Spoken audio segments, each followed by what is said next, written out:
Bonjour, monsieur. Bonjour, papa journaliste. Vraiment, nous sommes ici à Mokambo. C'est dans un cadre purement culturel. Et nous avons ciblé. Avant que nous puissions nous entretenir avec vous, nous voudrions d'abord que vous puissiez vous présenter pour que ceux-là qui nous suivent vous découvrent. Merci pour cette opportunité, papa journaliste. Je suis monsieur Fidèle, opérateur politique et aussi promoteur du collège Les de demain de Mokambo. Je suis dans cette vocation vouée à l'encadrement de la jeunesse dans le secteur éducatif. Les élites qui est une grande école, ici il y a une grande structure scolaire, ici à Mokambo. Oui, pour le moment, c'est une école de référence de par cette population de plus en plus croissante des élèves que l'école reçoit. C'est une école de référence et même de par la formation que cette école aujourd'hui offre à cette jeunesse de Mokambo. C'est une grande école. Alors nous venons dans un cadre tout à fait spécifique, l'organisation des activités culturelles. Dans les temps, nous constations qu'il y avait des concours qui étaient organisés dans des écoles. Génie en herbe, promo scolaire, concours de poèmes, ainsi de suite. Mais ces genres d'activités sont devenues rares. C'est très rare vraiment de constater que telle part on a organisé une activité à caractère littéraire. Plus de théâtre, ainsi de suite. Alors, vous, en tant qu'un érudit, quelqu'un qui est cultivé, comment est-ce que vous concevez cette situation? Bien, j'ai toujours salué votre passage chez nous parce que nous avons toujours profité de votre micro pour lancer, pour interpeller les dirigeants sur certaines questions pertinentes au sein de la population. Parce qu'aujourd'hui, nous croyons que c'est une redevabilité face à cette volonté d'encadrer la jeunesse de manière meilleure qui fera que nous puissions léguer, n'est-ce pas, à notre Congo une jeunesse responsable.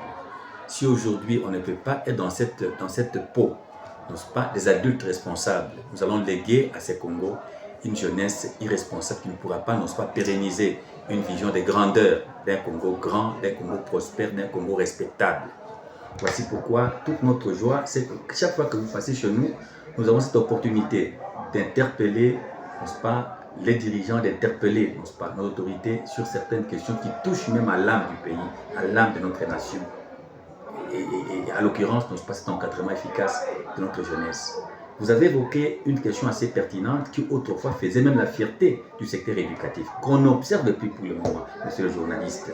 Cet accompagnement qui faisait même l'élimination, qui permettait à la jeunesse, n'est-ce pas, de faire l'éclosion des talents. Il n'y en a plus. Génie en herbe, récital de poèmes, ou cette rencontre culturelle entre les écoles, où on voyait cette concurrence entre les jeunes n'existait plus. Les écoles sont restées pratiquement isolées, recroquevillées, n'est-ce pas, l'une par rapport, n'est-ce pas, à elles. Ce qui n'est pas possible. Je pense qu'aujourd'hui, si le pays peut encore comprendre que cet accompagnement permettait à notre jeunesse de considérer, n'est-ce pas, les talents, les attitudes intellectuelles, n'est-ce pas, que les jeunesses ont, et cette concurrence permet l'élimination pour que la jeunesse puisse étaler la pertinence de l'éclosion des talents, je pense qu'on peut revenir dans cette grandeur de l'école qui valait la peine. L'école n'est plus l'oasis de cette jeunesse, n'est-ce pas, érudite, mais l'école devient une rencontre tout simplement momentanée de la jeunesse. Non, l'école n'est pas une rencontre, un oasis, n'est-ce pas, d'une jeunesse d'une façon momentanée. Non, l'école doit être un moment où, un endroit où les jeunes pérennisent leur qualité, leur talent. Alors, si on doit revenir pour synthétiser, monsieur le journaliste, sur ces pratiques autrefois, des grandes valeurs intellectuelles telles que l'organisation des promos scolaires, des journées culturelles, je crois que ça va permettre l'émulation et l'éclosion des talents au niveau de la jeunesse, pour une jeunesse responsable, pour un Congo de grande valeur. Mais les autorités pédagogiques sont toujours là. Mais qu'est-ce qui fait que ces anciennes bonnes habitudes sont tombées comme ça, on ne s'en réfère plus? Vous savez, nous avons toujours décrié une attitude, c'est que il y a pour le moment une préoccupation beaucoup plus politique et nous avons oublié, n'est-ce pas, l'essentiel. L'essentiel, même en politique, c'est la préparation de cette jeunesse responsable. Nous aurons des politiciens, n'est-ce pas, dignes si la jeunesse est bien préparée. Parce que nous allons passer. Tous les domaines de la vie sociale, de la vie, nationale seront tenus entre les jeunes. Mais quelle jeunesse! Aujourd'hui, on a beaucoup plus tendance à nous focaliser et les intentions et, n'est-ce pas, l'intelligence vers des questions politiques alors que nous oublions que la politique doit marcher de pair avec la préparation efficace de notre jeunesse. Ce qui n'est pas possible. La RTNC, sur sa grille de programme, a toujours eu une émission dénommée Érudicé.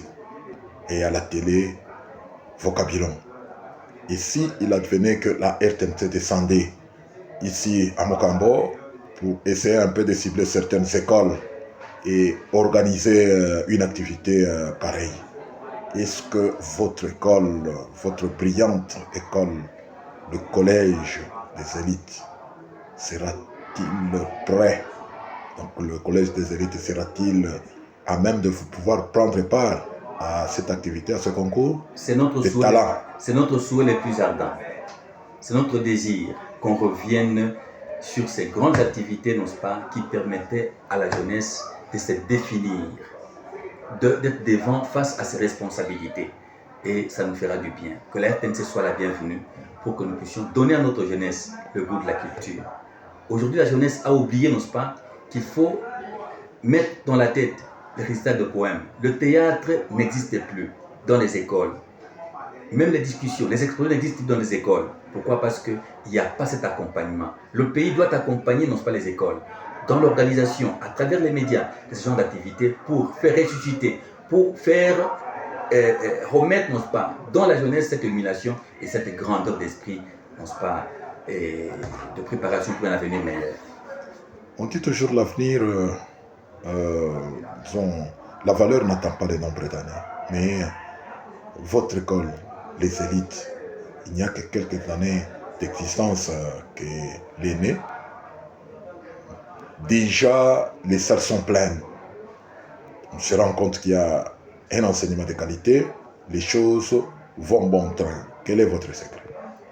Nous n'avons pas de secret qu'aimer ce métier. Vous savez, lorsqu'on aime ce qu'on fait, on le fait de manière propre. Et ça confère, n'est-ce pas, à ce qu'on fait un certain avenir à Dieu. Pour nous, c'est notre vocation, c'est notre métier, c'est notre passion. Et nous mettons tout notre sérieux, tout notre savoir pour que ce que nous avons, nous puissions transmettre à la jeunesse. Voici pourquoi nous donnons à cette jeunesse ce que nous avons le meilleur de nous-mêmes. Et quand cela se répercute et se fait voir à la cité, auprès des parents, les parents nous font confiance. Alors, nous n'avons pas autre secret, n'est-ce pas, qu'aimer ce métier et le faire de manière responsable, de manière propre. Et vous avez même disposé un moyen de transport pour les enfants. Un bus. C'est un sacrifice, non pas, qui valait la peine. Nous voulions, n'est-ce pas, briser ces contrastes qui faisaient croire qu'au niveau de milieux ruraux, il n'y avait pas quelque chose de bon qui s'organisait. Pour nous, les écoles de la ville, les écoles, n'est-ce pas, des milieux ruraux sont les mêmes. Les enfants ont le droit à une éducation de qualité, que ce soit en ville comme dans les milieux ruraux. En tout cas, nous sommes vraiment très ravis. Nous sommes très ravis. Je ne sais pas si vous avez un dernier mot. Un dernier mot, c'est que le gouvernement se ressaisisse. Les autorités comprennent que le Congo sera dans sa grande valeur demain lorsque nous donnons la chance à cette jeunesse d'être une jeunesse responsable. Mettons les bouchées doubles pour préparer cette jeunesse à nous remplacer et à diriger ce Congo de manière digne et responsable. Nous vous remercions pour votre disponibilité. C'est moi qui vous remercie, monsieur le journaliste. Merci.